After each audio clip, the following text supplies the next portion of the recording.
Richard Montanez was just a janitor at Frito-Lay factory in California. He dropped out of school, couldn't read very well, and earned minimum wage cleaning floors. But in 1976, he had an idea that would change his life forever. Three machines had broken down, leaving bags of plain Cheetos without their usual cheese powder. Instead of throwing them away, Richard took some home to his family. Oh, what if we put something else on them? His wife suggested. Richard looked at the Mexican street corn his neighbor was selling, covered in chili powder, lime, and cheese. That night, Richard mixed chili powder with the plain Cheetos. His family loved them. His neighbors couldn't get enough, but Richard was just a janitor who would listen to him. Richard called the CEO directly. The secretary tried to dismiss him, but Richard insisted. Tell him the janitor has a new product idea. Amazingly, the CEO agreed to meet. Richard walked into the boardroom with his homemade Cheetos in the clear plastic bag. The executives in their executive suits stared at the janitor who could barely read. Richard opened the bag.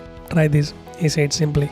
One by one, they tasted Richard's creation. The room fell silent. Then the CEO spoke. This is incredible. We are going to make this. Richard worked with the development team for months. They tasted flavors, perfected the recipe, designed packaging. Richard learned to read better so he could understand the reports. When Flaming Hot Cheetos launched, it became one of the most successful snacks food in history. The product line generated billions in revenue. Richard Montanez rose from janitor to executive, eventually becoming a vice president. He has written books, given TED talks, and inspired millions. I was just a janitor, he tells audience, but I had an idea and I wasn't afraid to share it. Your background doesn't define your future, your courage does. Today, Richard's creation sits on the shelves worldwide, all because a janitor refused to believe his ideas didn't matter.